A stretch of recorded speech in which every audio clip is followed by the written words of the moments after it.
नमस्कार दोस्तों, आज के वीडियो में आप सभी का स्वागत है। आज हम डिस्क्रीट मैथमेटिक्स के इस एपिसोड में डिस्कस करेंगे रिलेशन के बारे में।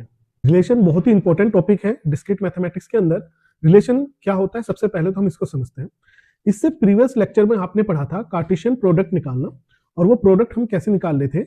मान लीजिए मेरे पास में सेट ए है, इसके एलिमेंट्स है, सेट बी है, इसके एलिमेंट्स है, और इन दोनों का हम प्रोडक्ट निकाल लेते हैं, ए इंटू बी, या ए प्रोडक्ट बी, या ए कार्टेशियन प्रोडक्ट बी। इसी को हम कहेंगे, अगर इसका कोई सबसेट है, इसका कोई सबसेट है आर, वही हमारा कहलाएगा रिलेशन। रिलेशन क्या है? R from A to B is a subset of A Cartesian product B. Elements again ordered pair के अंदर होंगे हमारा। इसका एक फॉर्मल डेफिनेशन है, उसको हम समझ लेते हैं। Binary relation R from set X to Y written as, ऐसे लिखेंगे हम x टू y, या x रिलेशन y, या फिर हम कहेंगे रिलेशन x y, इस तरह से हम लिखेंगे। और ये एक सबसेट होगा Cartesian product x into Y का, या x प्रोडक्ट y का। इसको हम देख लेते हैं अच्छे से, एग्जाम्पल के थ्रू समझते हैं। a एक सेट है मेरे पास में, और a के जो एलिमेंट्स हैं वो है मेरा 1 एंड 2। b सेट है, b के एलिमेंट्स हैं मेरे a एंड b। अब रिलेशन आर मेरे को दिया है, रिलेशन आर क्या कह रहा है कि इसके एलिमेंट्स हैं ए, 1a और 2b।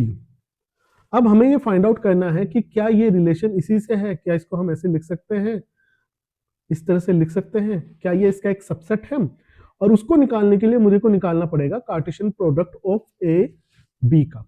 ए बी का अगर मैं प्रोडक्ट निकालूं तो बहुत सिंपल है, मुझे मालूम है 1a होगा, 1b होगा, देन 2a एंड 2b।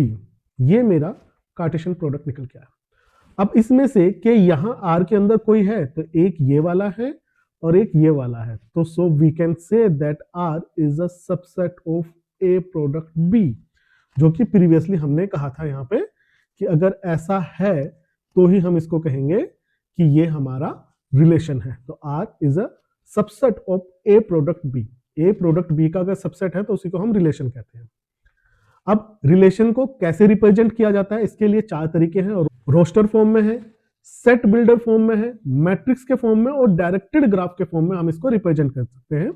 और ये जैसे जैसे हमारा वीडियो लेक्चर आगे बढ़ता रहेगा, उसके अंदर हम इसको एक्सप्लेन करेंगे कि कैसे हम इसको रिप्रेजेंट कर रहे हैं। तो अभी हम समझते हैं डोमेन एंड रेंज। ये डोमेन क्या होता है और ये रेंज क्या है, इसको हम समझते हैं।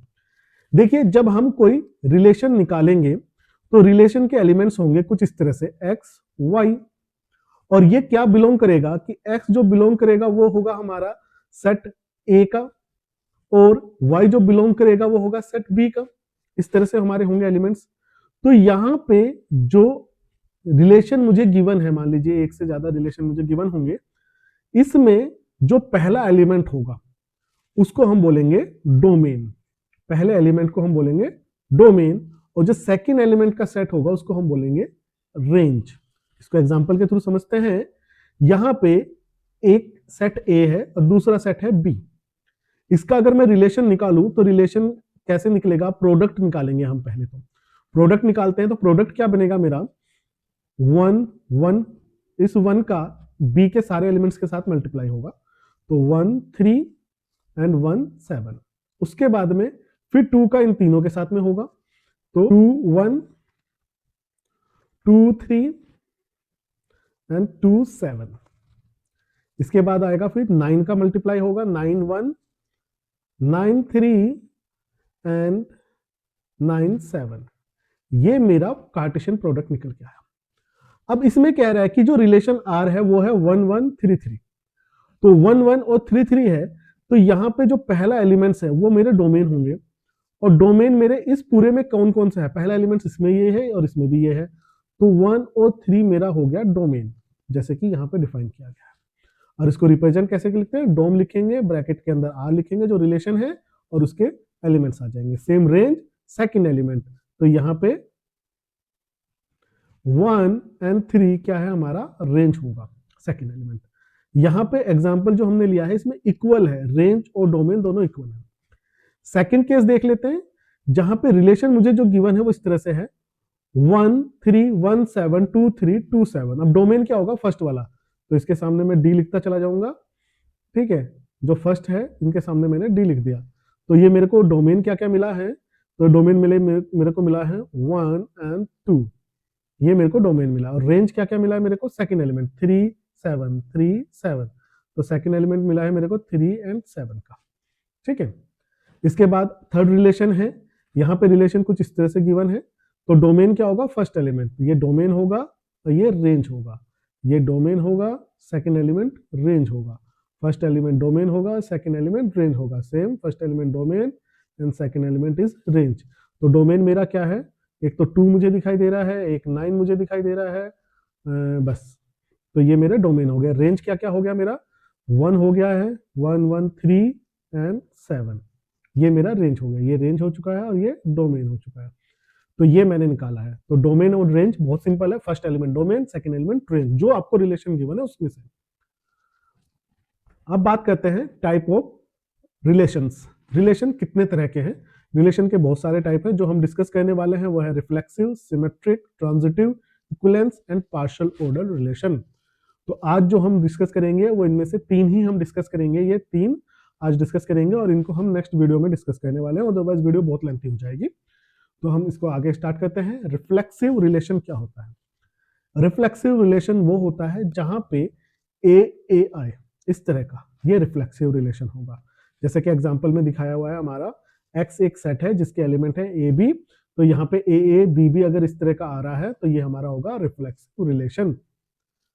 दूसरा एग्जांपल सिमेट्रिक रिलेशन क्या होगा, सिमेट्रिक रिलेशन एग्जांपल के तौर पे ए बी है तो बी ए बी है, इस तरह से अगर है तो ये हमारा कहलाएगा सिमेट्रिक रिलेशन। जैसे एग्जांपल पे यहाँ पे देखें तो 1 2 है तो 2 1 भी है, इसी तरह से 3 2 है तो 2 3 भी है। अगर रिलेशन के अंदर ये दोनों सेट अवेलेबल है तो ये कहलाएगा मेरा सिमेट्रिक रिलेशन। ट्रांजिटिव रिलेशन क्या होता है, ट्रांजिटिव रिलेशन है ए बी एक रिलेशन है, फिर बी सी एक रिलेशन है, और फिर इसी में बी को हटा दो तो ए सी भी अगर रिलेशन बिलोंग कर रहा है आर से, तो इसका मतलब है कि ये एक ट्रांजिटिव रिलेशन होगा। इस एग्जांपल में अगर देखें तो 1 2 एक रिलेशन है, 2 3 है, तो इसमें से बीच में से 2 गायब हो गया, तो 1 3 अगर रिलेशन अवेलेबल है जो कि यहाँ पे है, तो ये एक ट्रांजिटिव रिलेशन कहलाएगा। अब बात करते हैं इक्विवेलेंस रिलेशन की। इक्विवेलेंस रिलेशन क्या होगा, जिस रिलेशन के अंदर रिफ्लेक्सिव भी हो, सिमेट्रिक भी हो और ट्रांजिटिव भी हो, अगर ये तीनों अवेलेबल है रिलेशन के अंदर तो वो हमारा कहलाएगा इक्विवेलेंस रिलेशन। यहाँ पे एग्जांपल के तौर पे समझा रखा है 1 1 2 2 एंड 3 3, ये तो हो गए मेरे रिफ्लेक्सिव के एग्जांपल। 1 2 2 3 ये हो गए सिमेट्रिक के एग्जांपल, एंड देन 1 2 एंड 2 3, और यहाँ पे अगर 1 3 भी अवेलेबल है तो ये होगा ट्रांजिटिव। तो 1 2 2 3 एंड 1 3, इसकी वजह से ये क्या होगा, ट्रांजिटिव। तो ये तीनों प्रॉपर्टीज को होल्ड कर रहा है, so we can say it is an equivalence relation. अब इसके बाद आता है partial order relation. Partial order relation में क्या है, रिफ्लेक्सिव होगा, ट्रांजिटिव होगा, बट सिमेट्रिक की जगह एंटी सिमेट्रिक होगा, तो ये होगा हमारा पार्शियल ऑर्डर रिलेशन, और इसको हम आराम से नेक्स्ट वीडियोस में डिस्कस करेंगे। तो आज का अगर हम समरी देखें तो आज हमने जो मेन इंपॉर्टेंट टॉपिक डिस्कस किया, कार्टेशियन प्रोडक्ट क्या होता है, उसके टाइप्स हमने देखे हैं, और उसके साथ साथ हम उसके बेसिक फंक्शनैलिटीज को भी हमने डिस्कस किया है। तो आई होप आप लोगों को ये वीडियो समझ में आ गया होगा। नेक्स्ट वीडियो में हम डिस्कस करेंगे equivalence relation and equivalence classes. तो आई होप आप लोगों को अच्छे से समझ में आ गया होगा। अगर कोई डाउट है, कोई कंफ्यूजन है, आप कमेंट सेक्शन में लिखिए। आज का वीडियो देखने के लिए बहुत बहुत धन्यवाद। Thank you.